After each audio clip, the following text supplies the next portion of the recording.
Hello and welcome to Raisina Mediterranean. I'm with two special guests to discuss India-Europe defense and security relationship.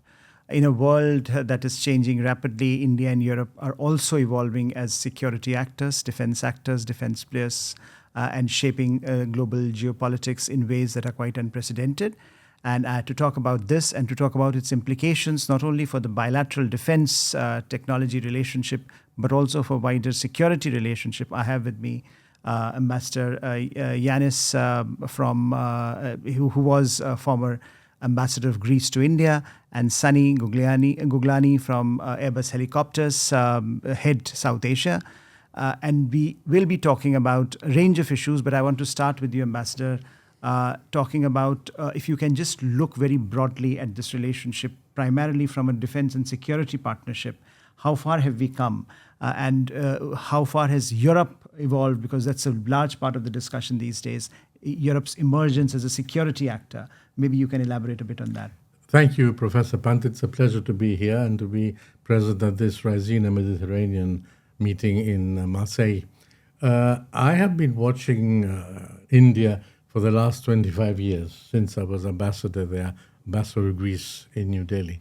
It has come a long way. Things have changed vastly over these 25 years.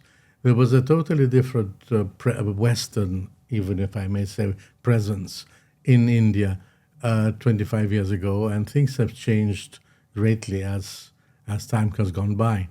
Yes, it is true that the defense sector, even in my days, you had done a first purchase, I believe, of Mirage 2000 fighters, which was something new. And there was cooperation with Greece at that stage because we were another country that had bought the same type of aircraft. And so there was some cooperation and commonalities to discuss between the two air forces. But everything that was Western was a little bit awkward in those days and not really looked at. And so the defense sector, specifically in India, was oriented in a different direction, coming from the beginning of the 50s. So I have watched over these years how things have changed, how India per se has come closer to the West, and of course to Europe. And what we are today witnessing here in this meeting in Marseille is, after all, how close all elements of this relationship have changed and how much closer Europe and India is today. And in that context, Ambassador, if I can just push you a bit on Europe in particular, because I think in some ways, India, as you mentioned, India-Europe partnership was largely about, defense partnership was largely about buying weapons from European countries. And now when you see the changing trajectory of European discussion on certain elements of self-reliance, the turbulence in transatlantic relationship, of course, this push towards emergence of a defense industrial base in Europe itself. What are the implications for India-Europe partnership?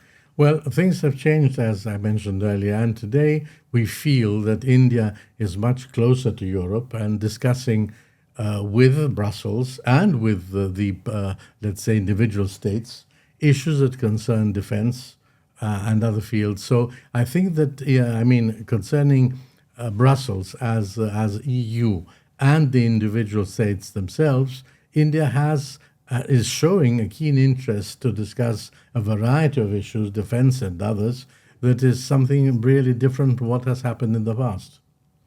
So, Sunny, what opportunities this changing geopolitical dynamic, this changing emphasis in India and Europe on how they look at the defense partnership opens up for the defense tech sector in both these countries?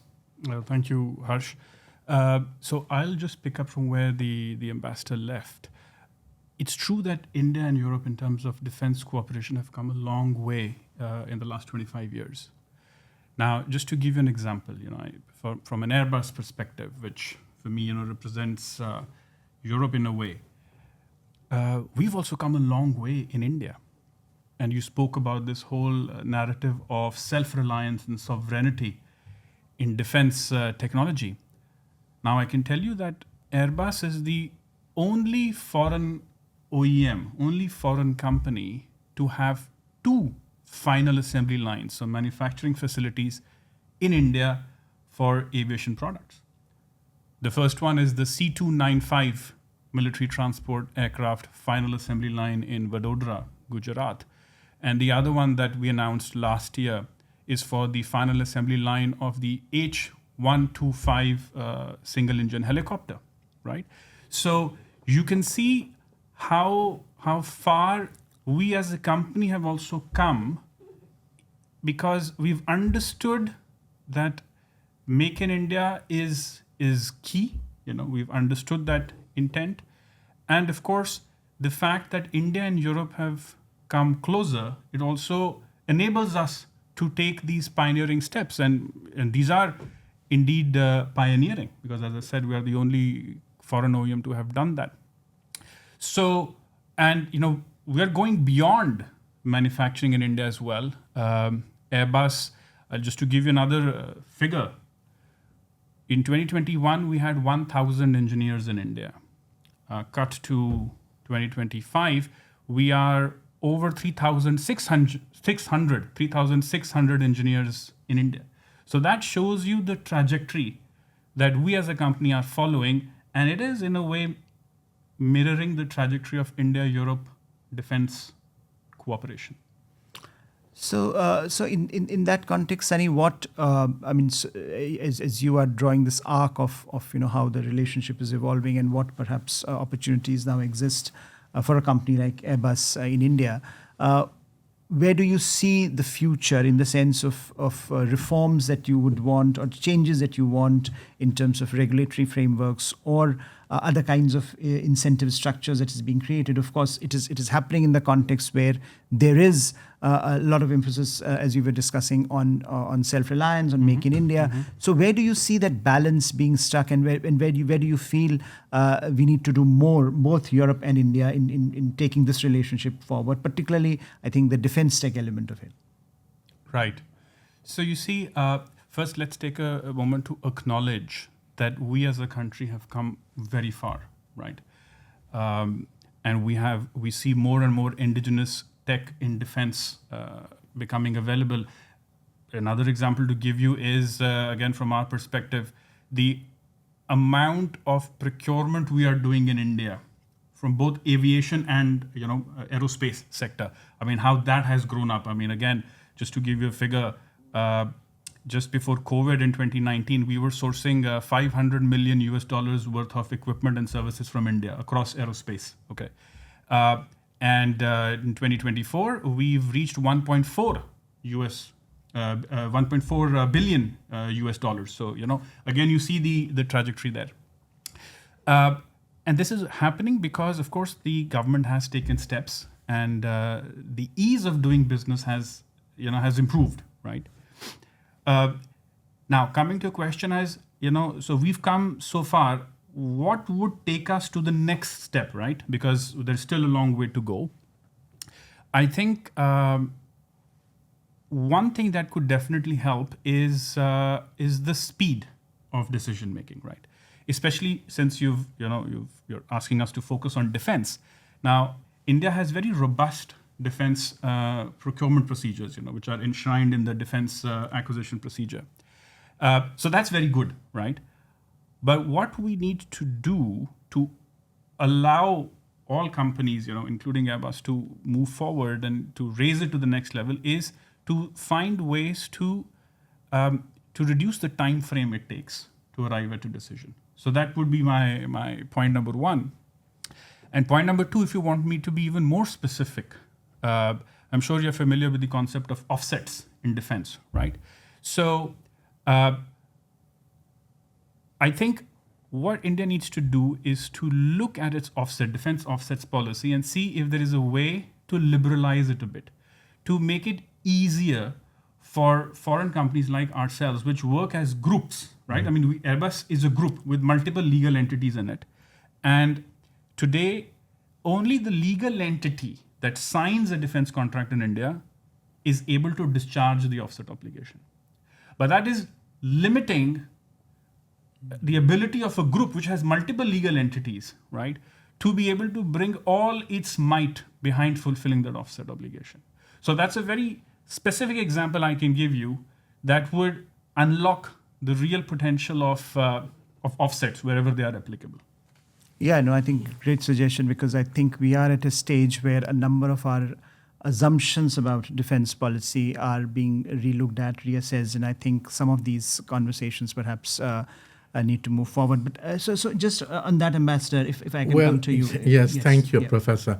I was thinking about Mr. Gulani just mentioned, and I think that there's talking about defense and relations with Europe, and in this changing world, and where things have changed vastly in the last 5-10 years, I think that, and maybe I will be a heretic a little bit for Indian ears, I think that eventually some contact with NATO could be useful for India.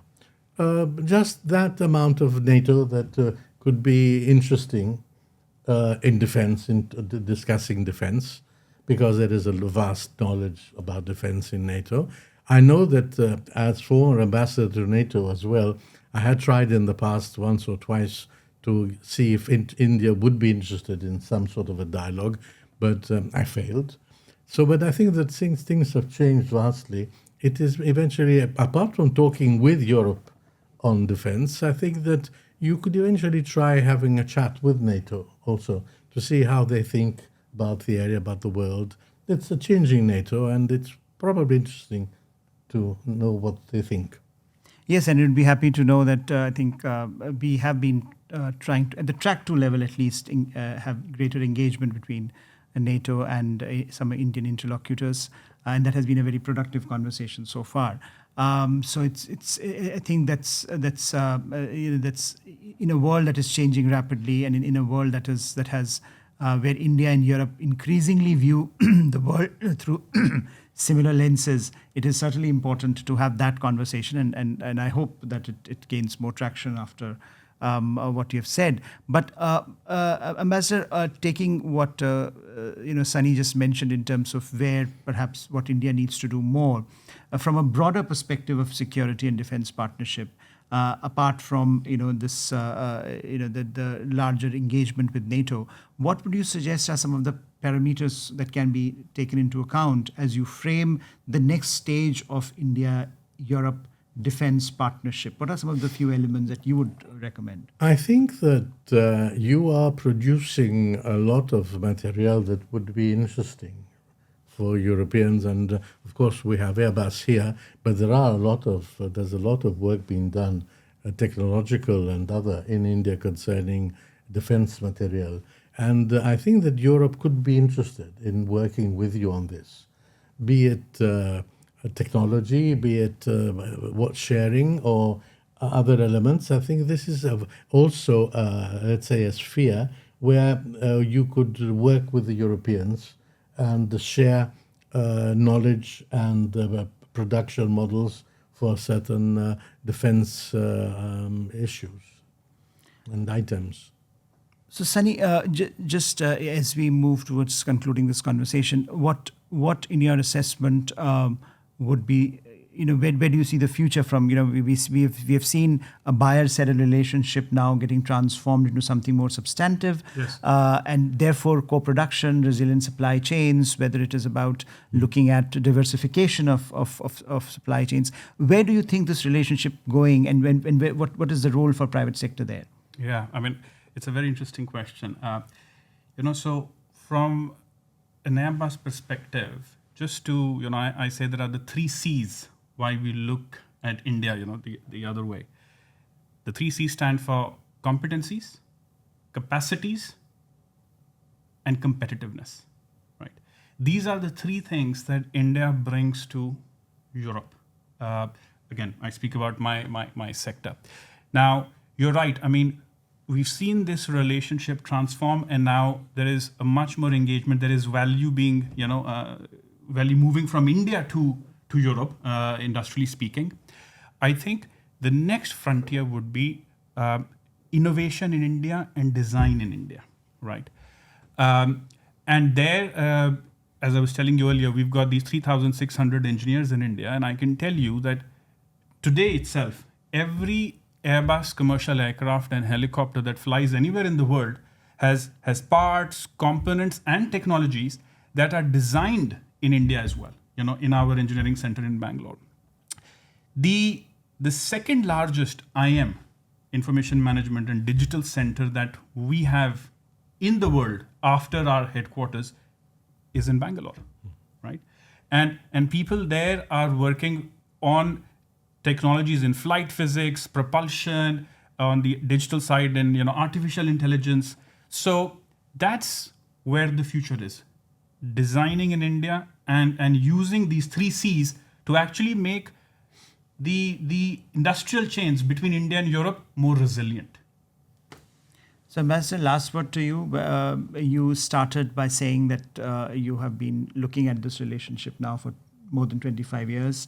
How optimistic are you that the present momentum would be sustained in the relationship, and particularly on the defense sector, and especially as we look at Europe redefining its role as a security actor? I think that all sectors have changed vastly, and there is ample space for cooperation, definitely in the defense sphere, no doubt. But also, I mean, everything that concerns, as I mentioned earlier, technology, and then, of course, necessarily because of this meeting that we're holding in Marseille, IMEC, all these ideas that have come up, new ideas over the last years, are very, very important for the future of an India-Europe relation. And I think there is a lot of space to go ahead and fast, even that, and change what has been happening over the years and come much closer than we have been before. Thank you, Ambassador. Thank you, Sunny. It was wonderful to have a chat about this relationship, and particularly, I think, on defense, where there's a newfound momentum as Europe changes its own role and India finds its new footing in the global security architecture, in fact. So we look forward to many more new developments and many more collaborations between India and Europe as the two geographies decide to carve out their own space in an evolving world order. So thank you for joining us.